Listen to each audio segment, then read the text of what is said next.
everybody, I'm Sarah and I'm a recorder player.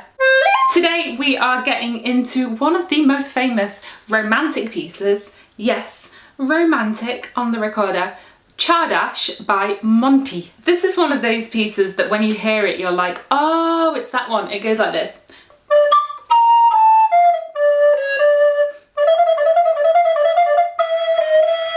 It's a bit of a classic, and why not play it on the recorder? The original is for violin or even mandolin and piano. There's been arrangements for pretty much every instrument, including a full orchestra. I have made a version for the alto recorder that you can download below. So where does the title come from? A Csárdás is a Hungarian dance form, often characterised with changes in tempo. Now this is something that happens a lot in this piece. A traditional Csárdás will often start off slow, getting faster and faster and faster. And that does kind of happen during this piece with some ups and downs in between. And this piece is so much fun to play. I even played it once in a concert with recorder and tuba. How to play Csárdás. Now this piece is full of notes, lots of twiddly things, ornaments, fast passages, but I would say the most important thing is the expression, the drama, and the tempo. We have a lot of tempo changes, we have a lot of rubato, so let's look at that. We're going to start at the beginning of the piece. You start off with the piano, drum, drum, drum, and then you have your own little solo.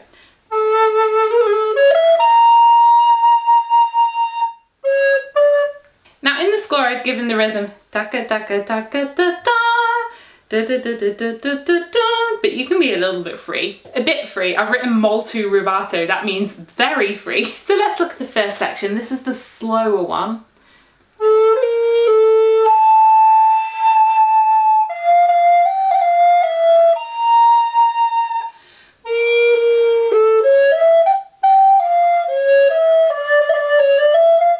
One characteristic of this first section are these grace notes. Now in my arrangement I've chosen to write them out rather than put a sign for a mordant. I feel like it's clearer this way, and in my feeling they're there as part of the melody.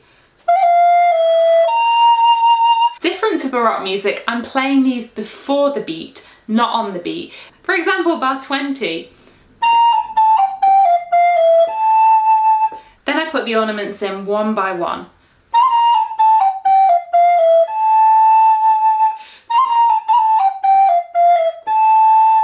Put them all in. In this way, I always keep the underlying melody and the ornaments sound relaxed. They're not there to be like... Feel free to go for the easiest fingering combination. This is coming from folk music, a classical retelling of folk music, and at least in the British and Irish folk music that I play, the ornaments are there that fall naturally under the fingers. So looking at bar 20, for example, your A and B flat, you don't have to do the real B flat. You can just lift that finger.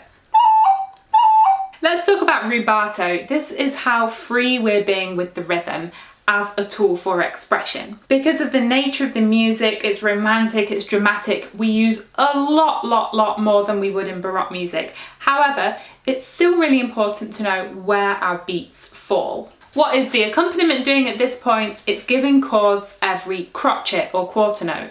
Dum, dum, dum. So they are probably going to continue in a steady fashion, and you're going to put your music over the top. I find when I play it, I'm more free in the beginning when what I'm playing is simpler. Then we get to the second section, I go a bit more in time because we've got a lot of notes to fit in. Now when you see something like this, it looks complicated, but just know where your beats are.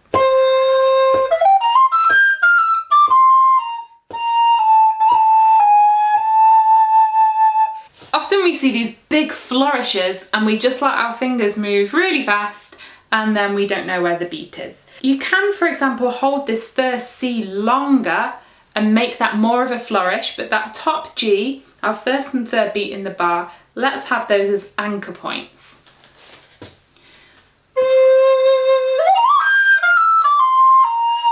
In bar 18, we have this lovely flourish written out.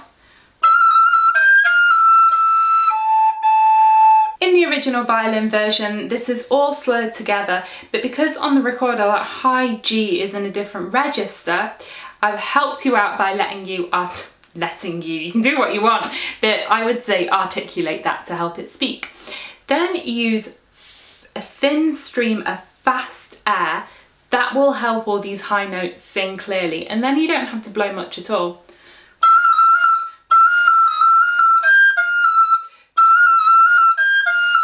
In summary for this first section, it's all about the rubato, but knowing where the beats are, letting your fingers dance lightly on those melodic ornaments, but having also practiced it without the ornaments. Oh yeah, and use loads of vibrato. When do we get the chance to play like this? It's lovely. Next section, allegro vivace. It's the one we know and love. I will say this one doesn't have to be too fast. I'm realizing now, if I start off like, we have nowhere to go later on. Later on we're going to speed up again, don't worry. So let's start off a bit more relaxed.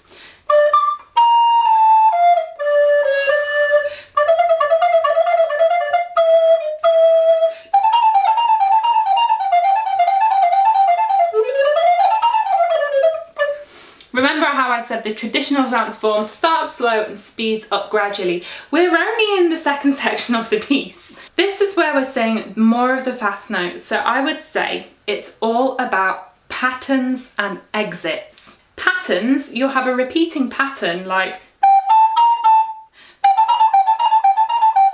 but then you'll have an exit.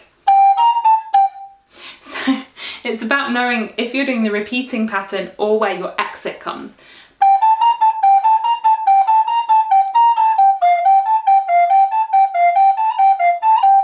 So my biggest tip here is read the score. I have definitely spent time practicing this, only to realise that I'm practicing something that's not written there. This is basically all based on scales and chords. So what I like to do is extend the scale. Woo woo! I told you I know how to have fun. So this is a scale, that's bar 34. Let's play it and see how far up and down we can extend it.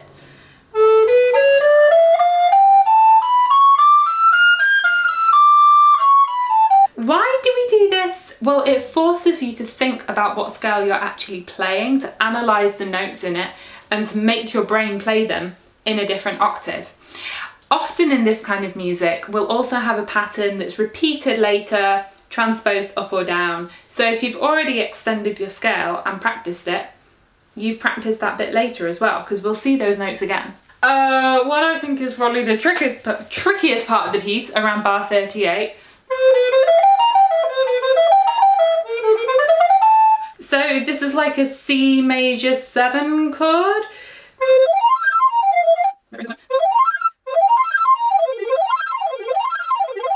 For a professional musician, that took me an embarrassingly long amount of time to figure out how to play the C major 7 chord. I did practice these once, but you know what? When this happens, that's a good thing. That means your brain is processing useful information. Now, my next tip is going to sound very obvious, but when we have a lot of repeater patterns, we tend to practice them by repeating them a lot. What you must not forget is the connection into the new thing that comes afterwards. Otherwise, you'll be very good at looping that, but connecting it to the next. We will hear that moment where your brain goes, huh, what's next? Bar 38 to 39, 39 to 40. If I take those connections out, we have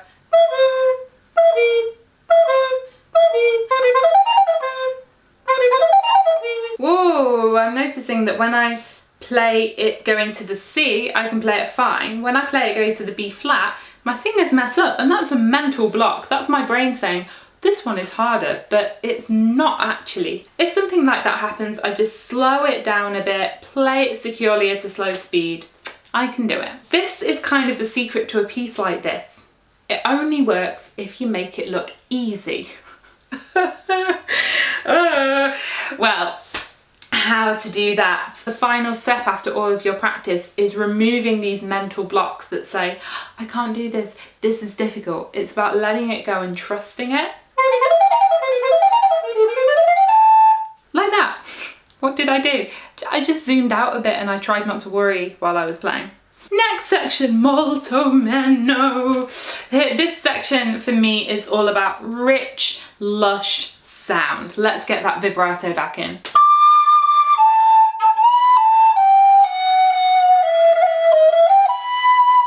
In my opinion, you can sprinkle in a few slides. It does take it more into cheese territory, but if we're going to be cheesy, I think now's the time. I mean, maybe...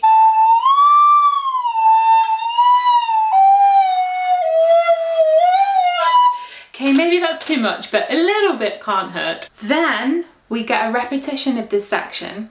Here's the thing, in the original version, the violin plays high harmonics very softly. This isn't something that really works on the recorder. We don't really have an equivalent on the recorder because if we play 2 octaves higher, it's going to sound brutally loud. I'm looking for this soft quality, so what I've done is actually put it down an octave. The thing is, then we don't get all of the notes, it goes below the range. So I've changed the notes around a little bit to fit the chord. It's not a perfect solution, but I think it fits the atmosphere of the piece. If the composer wants to rise from his grave and smack me in the face. Sometimes when making arrangement, you have to look at what the composer was intending, not only the notes on the page. So here he's looking for thin, fragile, breakable, soft, and this you can more achieve in the lower register of the recorder. We can even augment it with some air sound.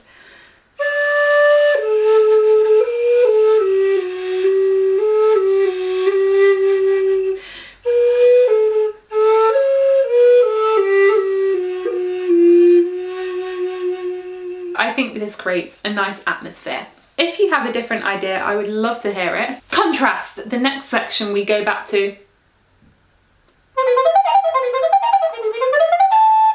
But we're starting soft, we're starting small. Don't give it all away at once because we've got the whole finale to go into, so keep those reins back a bit. Something I've not spoken about until now is dynamics. There's no doubt that dynamics are a huge part of the original piece and the original score is littered with them. In my arrangement, I've given a dynamic indication at the start of each section, but I've not put in all of those same hairpin, crescendos, tiny details.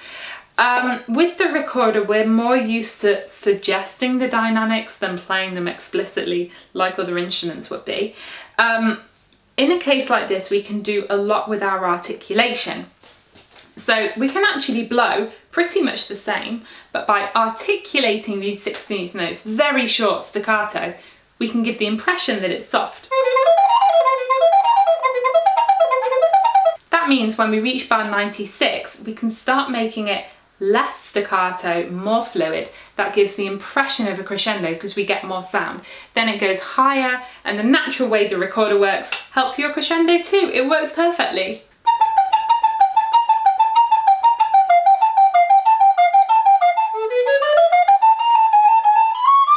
Then the last section, we go back to the original theme, but we're in a major key and we're sustaining those notes a little bit more.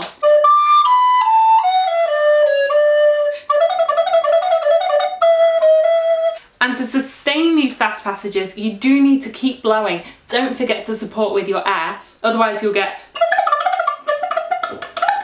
Our ending goes...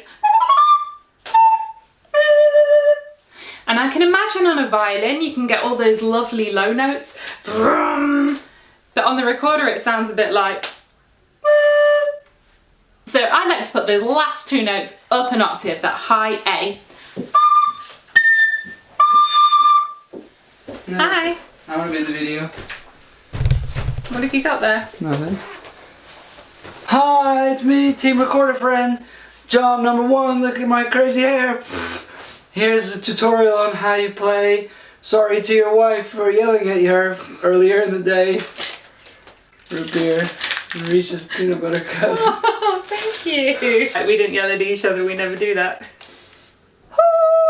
I am now going to play for you a little version of it. Not the whole thing, but I've made a short arrangement of a couple of the sections on a few different recorders. This is a really nice like showstopper encore. Enjoy!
So that was my tutorial on how to play Csárdás by Monti. This is such a classic. If you have played it, please, please, please post it on Instagram and tag me, because I would love to hear it and then I'll share it as well. As always, you can subscribe to my channel by clicking on the link down here in the corner. Over here is the Team Recorder web shop, and up here is my video on recorder and orchestra. Thanks for watching and have a great day.